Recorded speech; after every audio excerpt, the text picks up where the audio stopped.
Now, welcome to Alan Robson's Grisly Tales again. So glad to have you with us. And also a big thank you to everyone who's been helping us by visiting the robsonsworld.com site. At the present moment, it is being completely refurbished and redone and remade with lots of live stuff and free stuff and a lot of cool stuff coming your way. And that will be very soon indeed.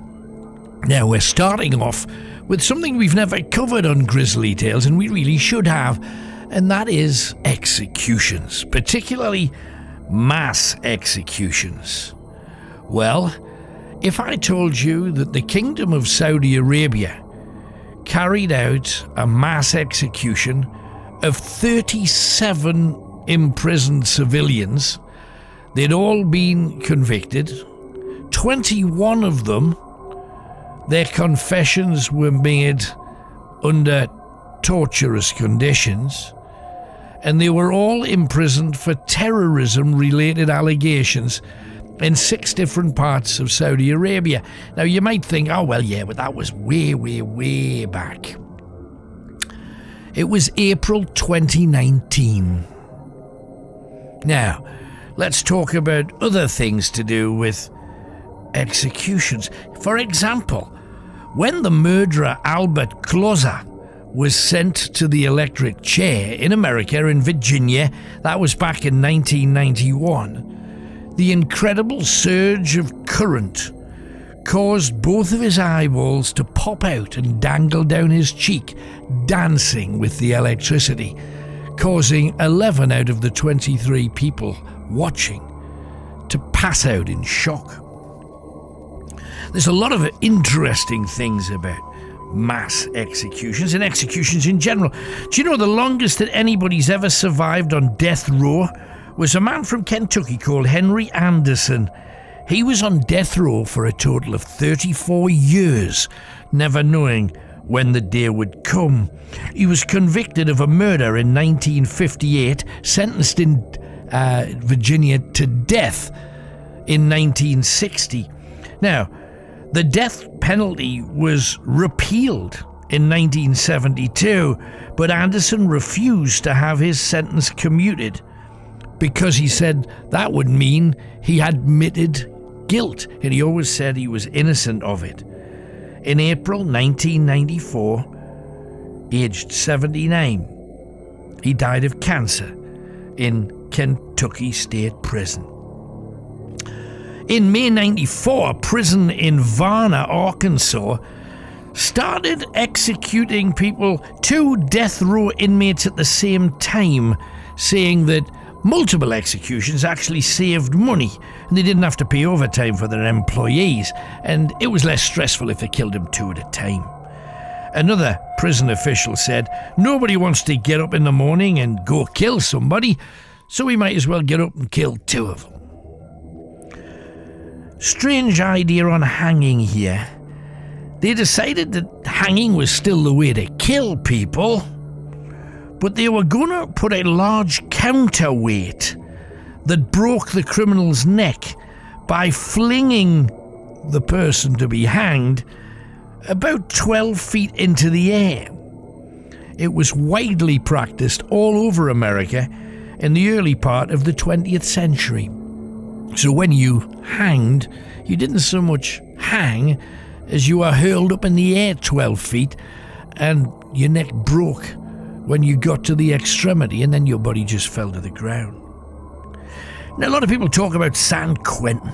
California's prison is notorious for its gas chamber installed in the 1930s. They actually tested it on 5 living pigs.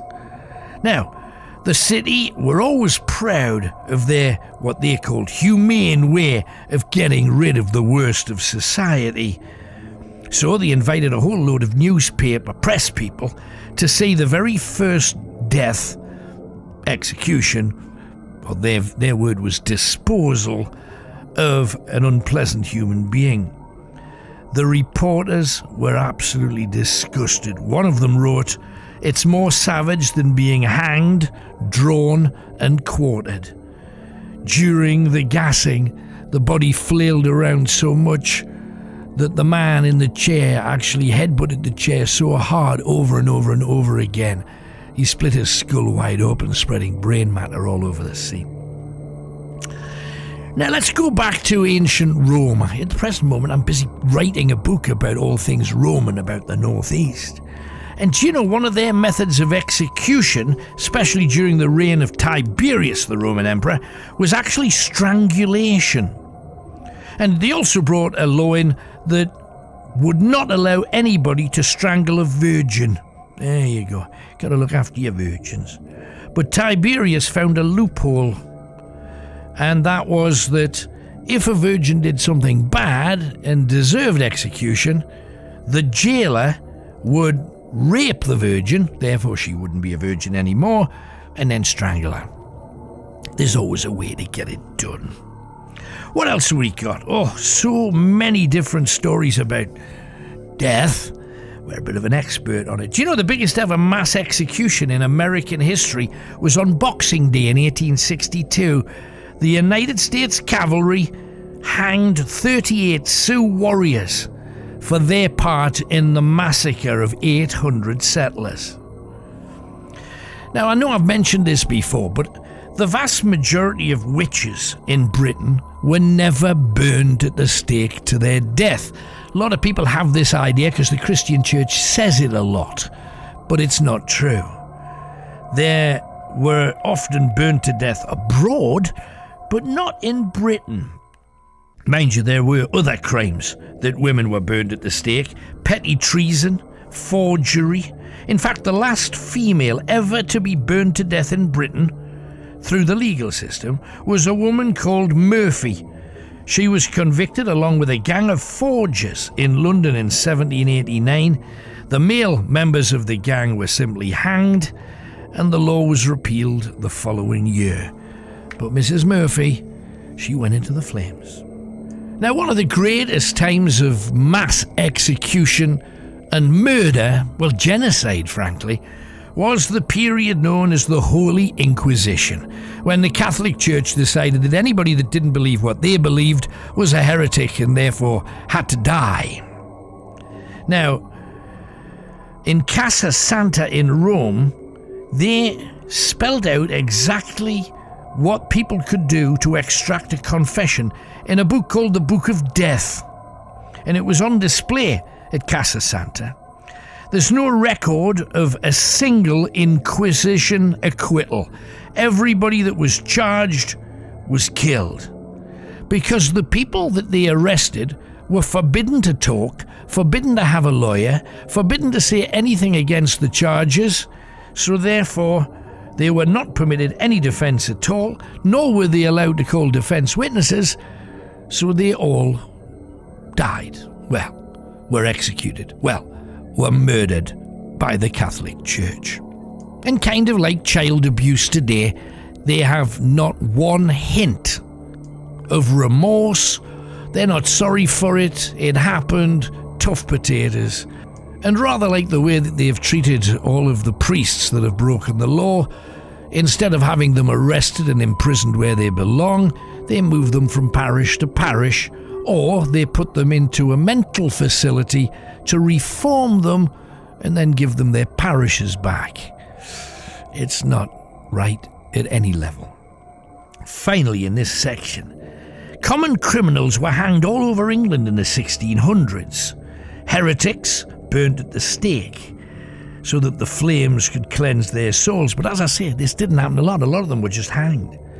Lucky victims were allowed to hang a small bag of gunpowder around their necks, so when the flames had already burnt their body and they were in absolute agony, the flames would lick at the bag full of gunpowder and literally blow their heads off. So where do you go from there? Well, I'm going to call this next bit, "It could only ever happen in a country that would elect Donald Trump president." I know he's gone now, well, nearly, but this is absolutely true. A driver who was drunk and speeding in his car caused a massive crash. and then sued the engineering firm who built the road, saying that the road wasn't capable of dealing with high speeds. And the highway departments agreed with him, and the man received an out-of-court settlement for $35,000. A lot of these amazing things, like a teenager in New Hampshire got £50,000 in an out-of-court settlement from the manufacturers of a basketball net. He lost 2 of his front teeth when they became entangled in the net when he was trying to do a slam dunk. You would have thought it was his own fault.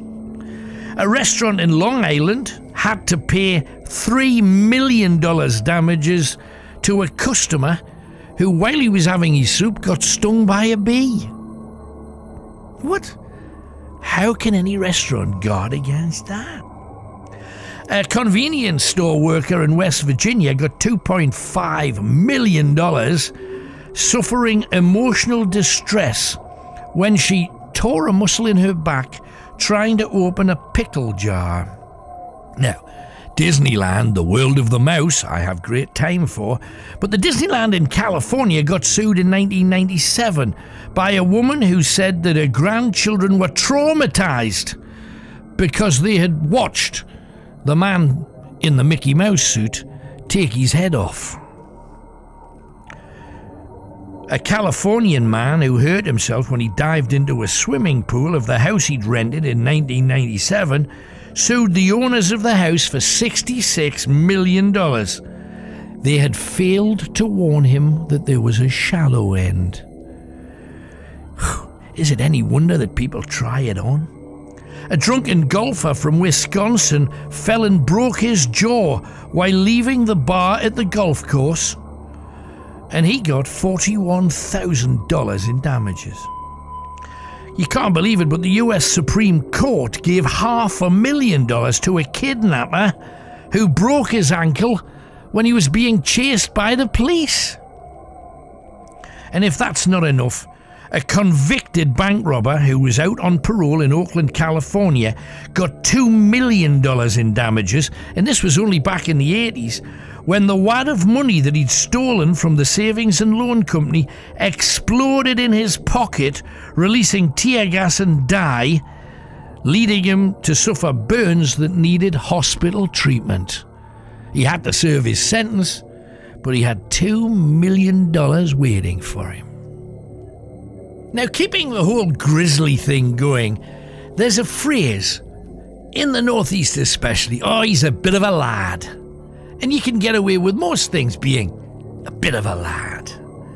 But throughout history, a lot of famous people have been a bit of a lad. And I just thought I'd share some of these with you. I'm going to start at the earliest, way back 320 odd years BC. Alexander the Great conquered pretty much all of the known world at the time, and then he drops dead during a drinking contest, aged only 32.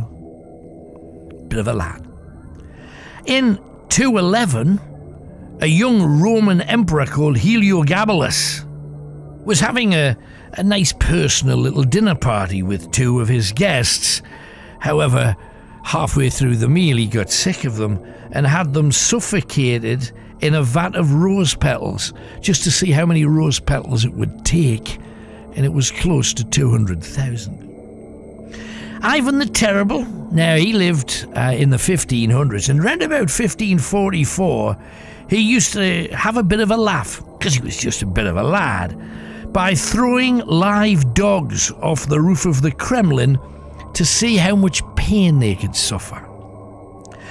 King Philip of Spain's son, Don Carlos, was actually a mentally retarded psychopath who the king himself disinherited, locked up, and then quietly did away with him.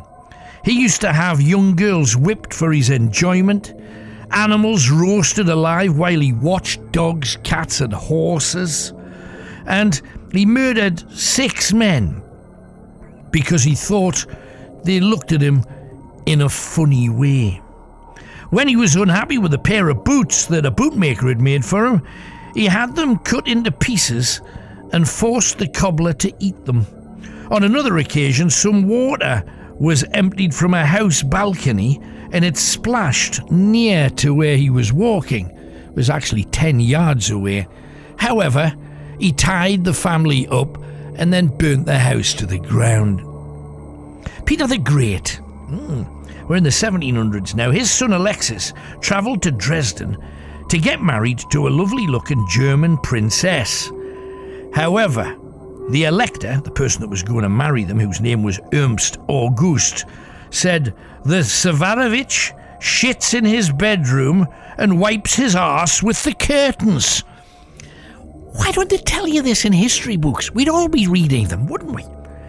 Let's get another name here. 1741, the Comte de Charolais. He was the cousin of the French king Louis XV. He ordered his coachman to run over any monk that he came across on the road. Then he shoots a man he sees working on the roof just because he thought it would be funny. So the king pardoned his psychotic cousin and said, "Let it be understood, I will similarly pardon anyone who shoots you." He didn't shoot anybody else after that. Back in Russia, in the late 1700s, the Russian Grand Duke Constantine, who was actually the grandson of Catherine the Great, he used to have fun kicking hussars to death and firing piles of live rats from the cannons, aimed at any peasants passing by. Lord Byron, a lot of people have heard of Byron. He impregnated his half-sister Augusta because he thought it would be funny to appall his parents. King Miguel of Portugal used to throw live piglets into the air and catch them on the tip of his sword. And I mean the sword that you prog people with, not his sword. And now into the early 1900s, Prince George of Serbia, who was the eldest son and the heir to King Peter I, was removed from the line of succession, literally thrown out of the royal family after he kicked his valet to death because he tucked his shirt in the wrong way. Now I know that you guys are becoming as keen on historical battles that nobody's told us about, so I've got one for you now.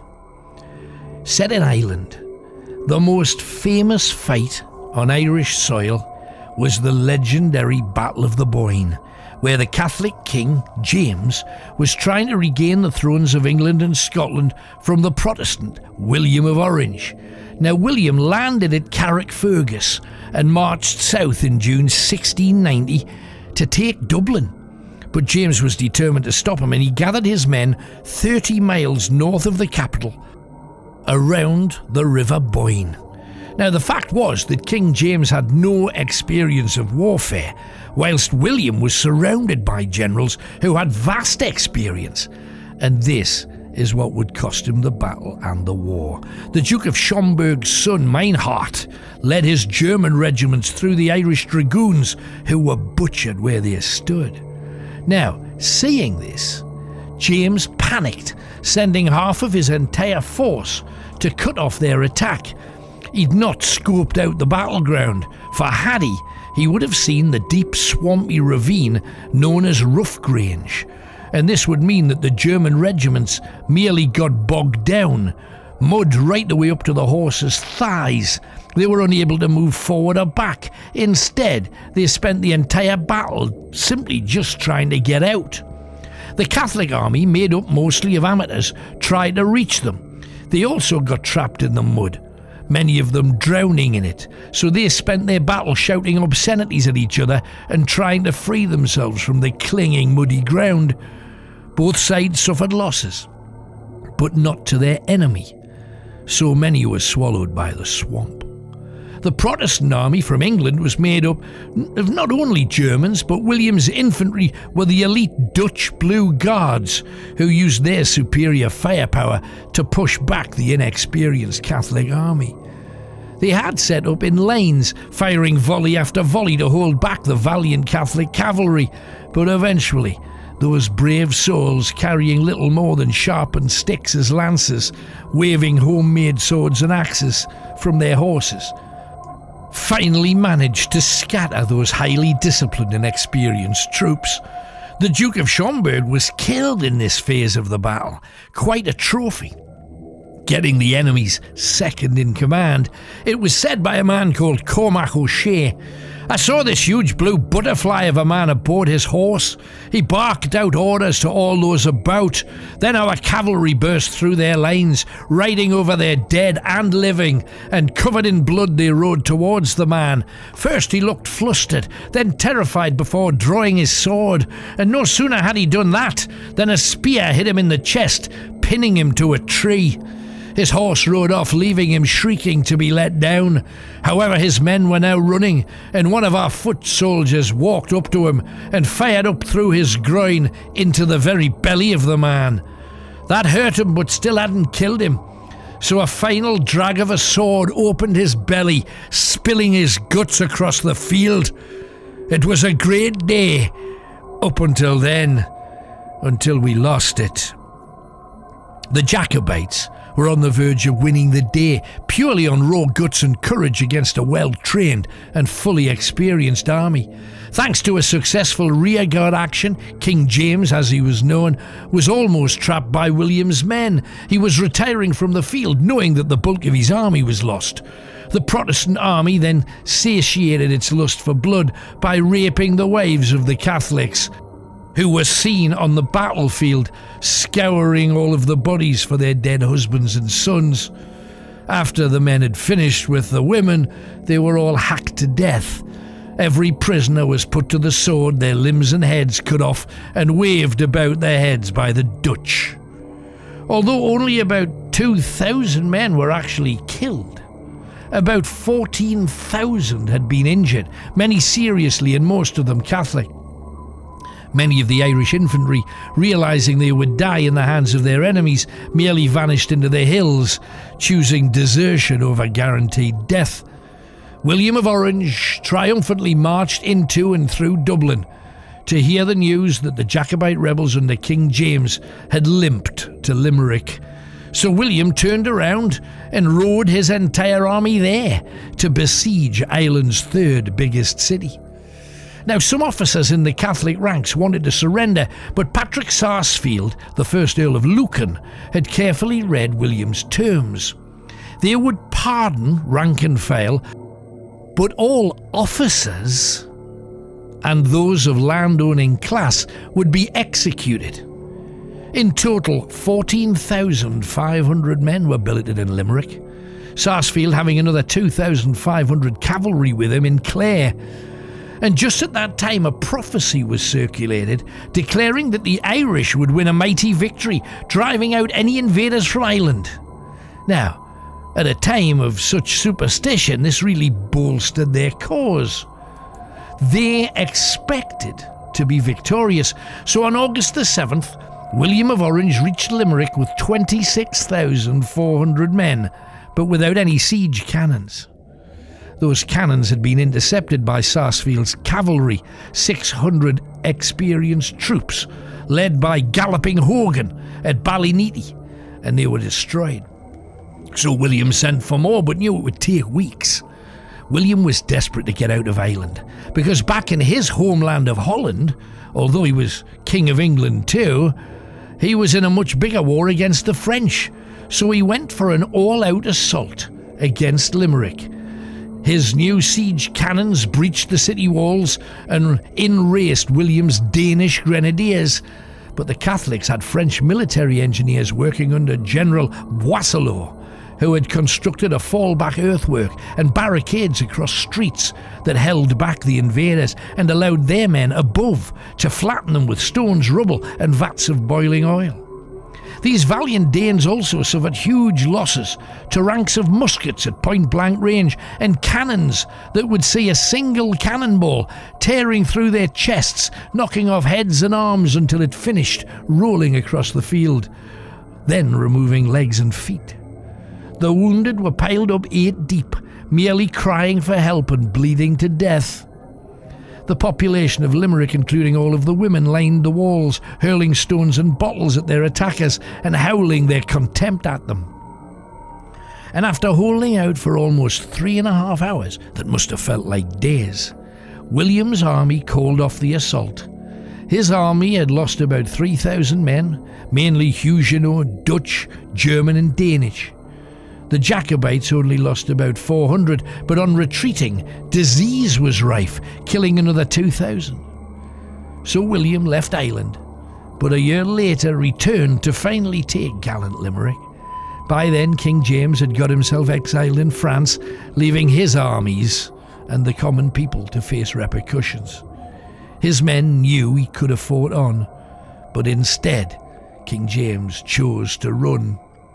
So his own followers nicknamed him Seamus a Chaka, James the Shit. Now let us move into England, shall we? To enjoy a story about the Black Spectres of Bowes. Now, this amazing site of Bowes Castle is said to be thoroughly haunted by a regular variety of characters that show themselves to workers and to visitors alike. Now, the buildings date back to 1826, and before that was the site of a major battle involving a certain Scottish hero called William Wallace. The place at the time wasn't called Bowes, it was called the Village of the Spring. It was small, inhabited by 3 families, totally around 30 men, women and children. Wallace's men, heading south after their assault on Newcastle, headed towards the village to collect food and water. Now, this village had been friendly and hospitable, saying that they needed food and water, but the Scots would not assault and kill them, provided they were helped. In exchange for their lives, the people of the Village of the Spring slaughtered some cattle and some chickens, cooked some food, let them fill up their water pouches in the freshwater spring. Well, just then, the English army that had been waiting close to Lumley decided that they would march in to rescue the families who frankly were already safe. Being outnumbered almost 4-1, the Scots decided to scatter, leaving the English troops in their formations shooting at shadows. The captain, a man called Van Boyten, a Dutchman, ordered his men to wipe out the Scots and take pleasure where you find it. This meant theft and the rape of any women they found, usually Scottish camp followers, yet this time the only women they found were English villagers and their wives and daughters, and some of them were literally raped to death, raped by as many as 300 to 500 soldiers. The English visitors tried to explain that they were killing their own people, but bloodlust and the other lust had already taken them over. By morning, the villagers were all massacred. Only 2 young women in their teens remained. The small children had been hurled alive onto bonfires, and all of the men hacked to death. The 2 girls sought out the captain and told him that they had killed no Scots. Instead, they were murderers and rapists of their own people and must face a court over this. Instead, he ordered the girls to be executed and they were hanged on trees nearby. So horrific were the times that many of the troops decided to rape their dead bodies in the absence of any living women to rape. The attack was reported to the king as a gallant victory by His Majesty's forces against the Scottish army. The Scottish reported it very differently, saying that despite being almost surrounded by English soldiers, not one single Scot was killed. Although they took the lives of 17 men before vanishing into the countryside, the English were not even able to track them. It was the reprehensible massacre of a friendly village, and no one lived there for almost 120 years, until a well was dug out by a farmer and the community of Spring Well began. The current site has a haunted blacksmith shop, often visited by a see-through man in a boiler suit wearing a flat cap. If he's about, there's a very strong smell of soap.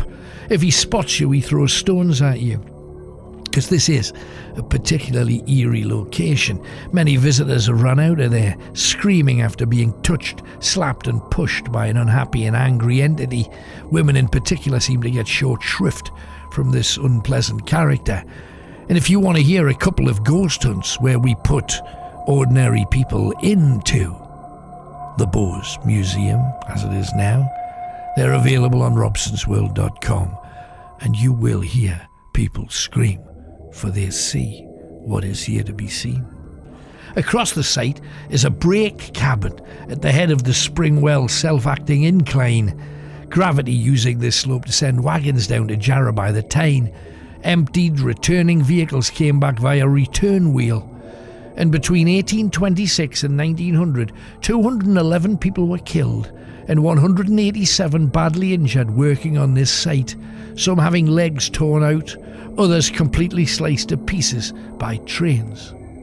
The wagon shop looks like an industrial cathedral, recently restored as a large workshop to maintain the fleet of wagons. And in this building, dark shadowy figures are regularly spotted, noises ranging from talking, yelling, whispering, screaming, and voices right in your ear. And on one occasion, also on Robson's World, there is a show you can watch where you can clearly hear in one of the rooms a child talking. There's one character, Clean Willie, a very young engineer from 1827, thought to be the very first to die on the site. His ghost watches over the entire place and brings with him the smell of soap. Despite his occupation, he hated his hands being dirty, so would wash and rewash himself before putting on spotlessly clean clothes before he returned to his wife. No one's sure how he died. His wife is said to be floating around the yard searching for him. Some say that his death was hidden so as not to cause trouble. His wife came to the yard every day for 3 years until she herself died of pneumonia. The joinery exhibition room is haunted too, and the site's Alsatians refuse to go up there. There's said to be a tall black shape of an angry man who rushes at you. Some say they've seen his eyes and were forced to run. In the locomotive sheds, visitors have caught on camera a see-through man wearing a flat cap. This is said to be a man who accidentally decapitated himself. He'd been asked to load slate sheets, and the pallets had been stacked high. On the third pallet, stacked 8 foot high, he reached up to tip a sheet up to lower it, and it slid down at speed, taking off his head and 8 of his fingers. Many trains were used underground and cost more lives down there. Even the platform in the distance is said to be haunted too. In the early 1900s, a man called Geoffrey Richardson was there applying for work. He had been roughly interviewed, and as a train roared past him, he died of a heart attack on the platform. And ever since, he keeps getting seen, looking even more pale and grabbing hold of people in the dark as he falls. At Blackham's Mill, you can board the train and maybe hear the female ghost. This lady lost a child in the area, and while searching, she found a wagon covered in his blood, and then knew that his body was lying somewhere on the site. The child was never found, and his voice is also said to be heard screaming out for his mum. The entire yard is synonymous with seeing spirit. Feeling nauseous, they're pretty common. Anxiety, panic attacks, breathing difficulties, as visitors have picked up with the health issues of the day. Now, if you go across to Cumbria, a big lump of Cumbria used to be called Westmoreland. And I want to tell you about the Lowthers of Westmoreland. Robinson Crusoe author Daniel Defoe once said Westmoreland was eminent only for being the wildest, most barren and frightful county that I have passed over in England or even Wales. And this part of England has always been known for blood and battling. They fought back the Irish pirates, the Romans, the Picts, the Scots. Then they decided to fall out with pretty much every other northern tribe. Even the Romans, when building Hadrian's Wall, tended to keep a watch on the area rather than delving into it too deeply. The Vikings, on the other hand, loved the raggedy west coast of England and decided to settle there comprehensively. And on the area around where Lowther Castle currently stands, there's a story based around a warrior of Viking extract called Dolfin. He named the surrounding area Lowther, a Norse word meaning foaming river. It's believed he was Scandinavian because of the hogback tombs, each one said to represent a house or a family. Down the Dolphin family lane, the first de Lowther to become prominent was Hugh de Lowther, the great-grandson of Dolphin. He was an established lawyer who would become the king's attorney. He actively fought against the Scots, those led at the time by Wallace. He also came up against Robert the Bruce. Then, when Edinburgh fell to Edward I, Longshanks, the Hammer of the Scots, Hugh was named as sheriff, and he needed to be tough, looking after a land they had long warred with. In 1305, after he was knighted, Sir Hugh entered Parliament, leading to 600 years of tradition involving Lowthers in politics. It was in this role all of the land where Lowther Castle now stands was granted to him. In the 14th century, the Scots began fighting again, trying to gain their freedom. In 1345, a band of 30,000 Scots swooped down to ravage Penrith, taking thousands of slaves back with them. They later sold the Englishmen north of the border as cattle. Having watched this from afar, Hugh III rebuilt the castle, making it much taller and harder to take. The soldiers there had a reputation of being strong and tough, and often Scots would actively avoid it, because the de Lowthers fought in so many famous battles: Agincourt against the French, Solway Moss, and many others. Throughout history, the family had many adventures, some amazing and others most tragic. Now I'm going to get into something that is a bit of a conspiracy. Now, for those of you that have been with me, particularly on radio over the years, will know that for about 7-8 years and beyond, I was a supporter and member of the Gulf War Association, the Gulf War victims. And these are not victims of people who got shot during the Gulf War.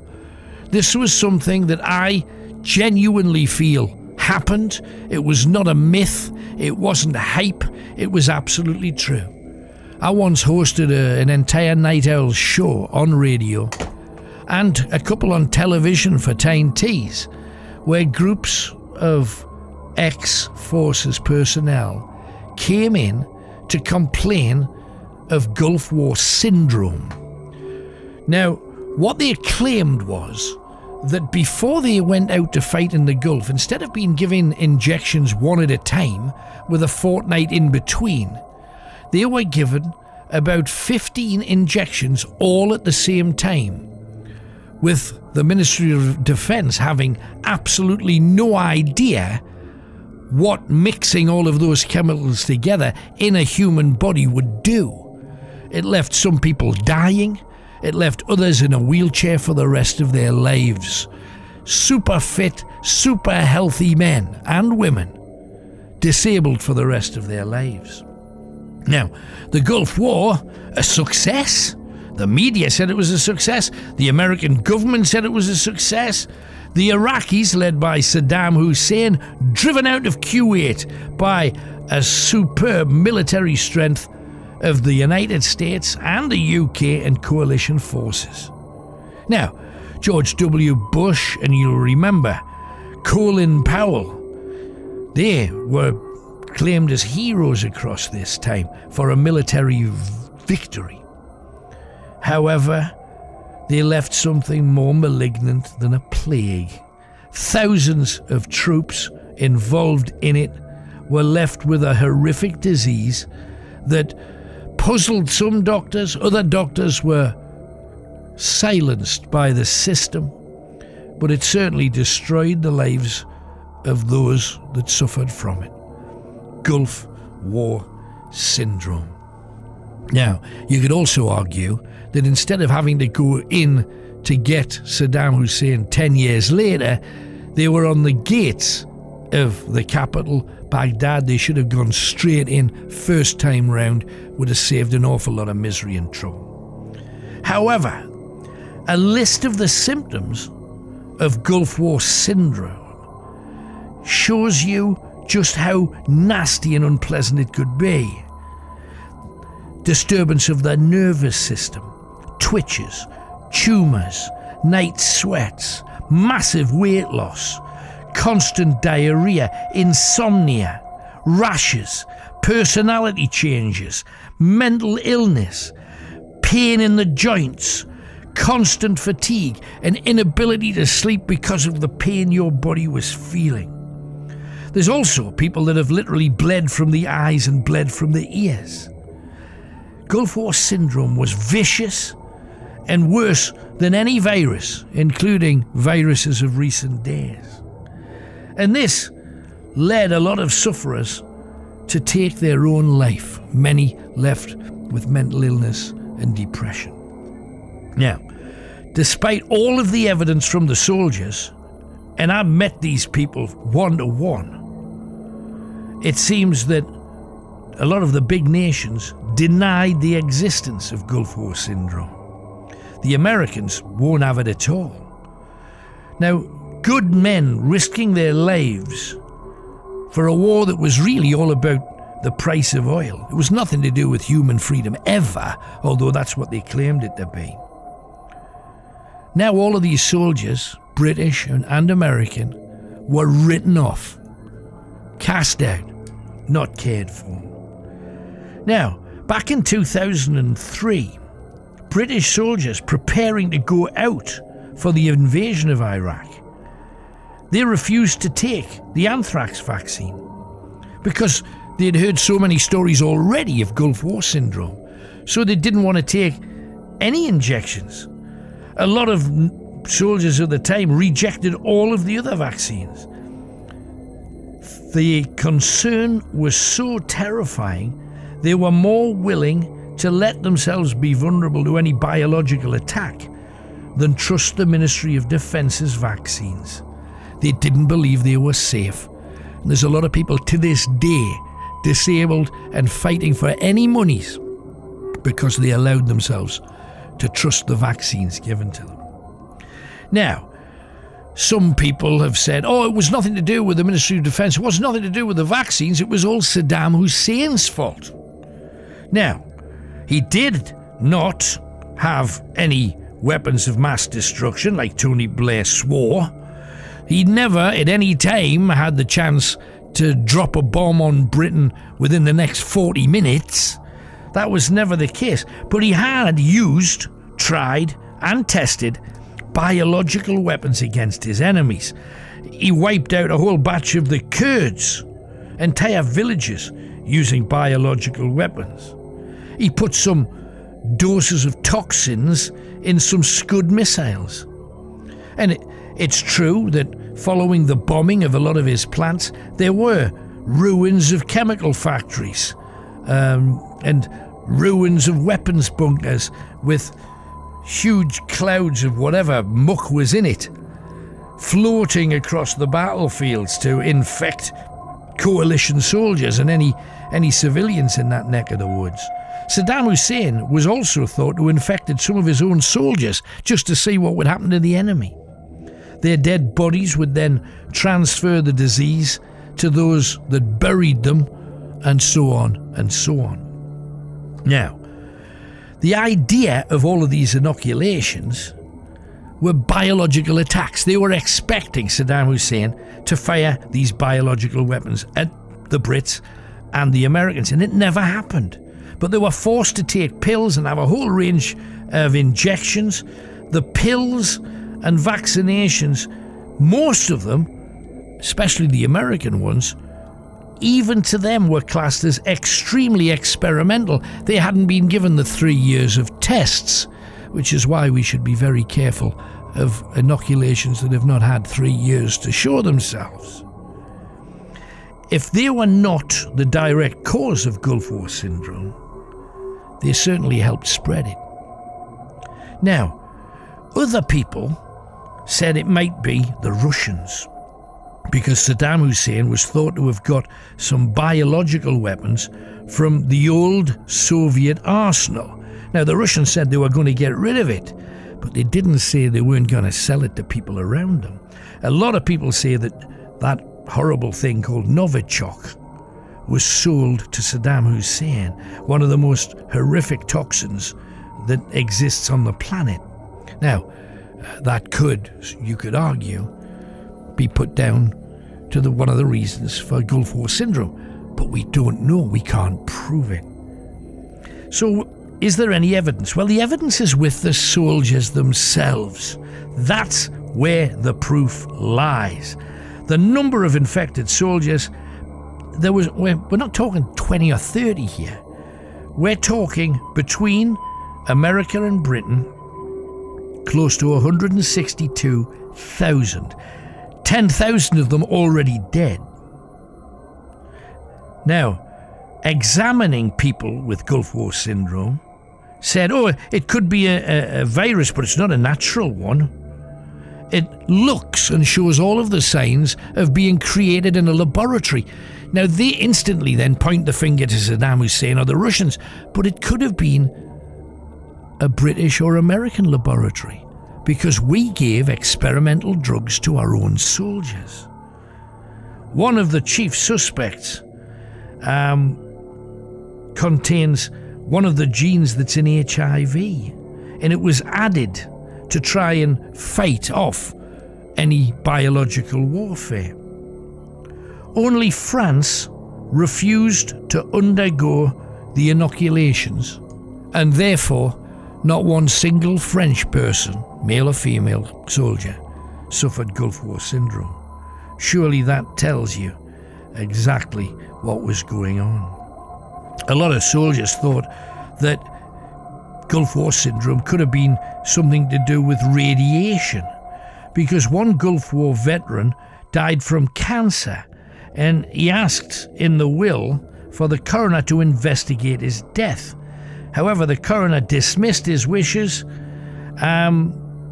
because he didn't want to get involved in this whole Gulf War thing. But multiple inoculations and working in an area that had been contaminated by depleted uranium, because a lot of Saddam's plants, it was thought, were trying to build a bomb. So that's certainly possible too. But once again, the blame for those deaths would have to go back to the British government for not giving soldiers suits capable of avoiding radiation when they knew they were heading into an area that would have depleted uranium in that area. Surely the only people you can blame are those sending soldiers into a place where they knew they could die, and die not in battle. So it all comes down, as it nearly always does, it comes down to cash, spondulics, money. The governments deny that any biological agents were used in the Gulf by Saddam Hussein, by the Soviets, or by their own armies. And they also refuse to admit that any of these inoculations were to blame for this thing that the Americans still fail to accept, Gulf War syndrome. Because if they admit that they were wrong to literally put 15 to 20 inoculations in a soldier's arm on a single day, and then add half a dozen tablets for good measure, if they accept that that's wrong, and it's wrong, then they would be wide open and liable to be sued by each of those 162 remaining alive Gulf War veterans who are suffering every single day of their lives. So it's not going to happen. And these people who risked their lives for their country, some of them getting so ill before they even faced up to an enemy that they were hospitalized and brought home, and some in body bags, because of what we as a nation did to them. It's a bloody disgrace.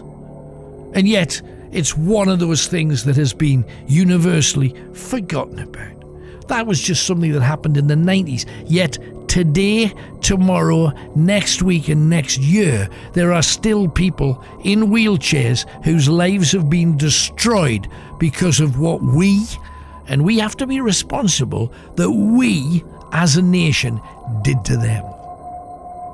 For a war that should never have been fought in the way it was, for drugs that should never have been administered the way they were. If you speak to any doctor, what would happen if you pile 14 or 15 different injections into the same arm? What would happen? And they would say they've got no idea. Because it's never been tried and tested. They've been tested individually with a fortnight between. But the war was coming up too fast for them. The British Army didn't want to wait. The American Army didn't want to wait. Let's inject them now and get them ready for whatever they have to face. And the worst thing that most of them had to face was the harm that we, as a nation, did to them. And everybody concerned with that should be downright ashamed.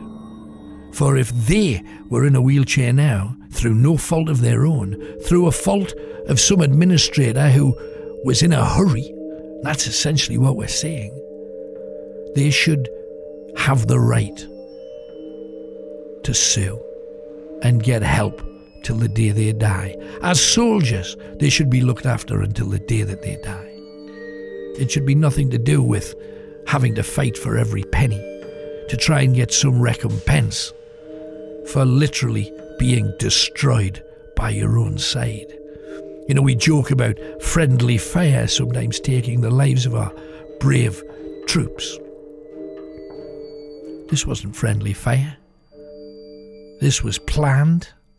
It was agreed at half a dozen levels of government, and then it was given to soldiers who at the time had no say about it. And it was plain wrong.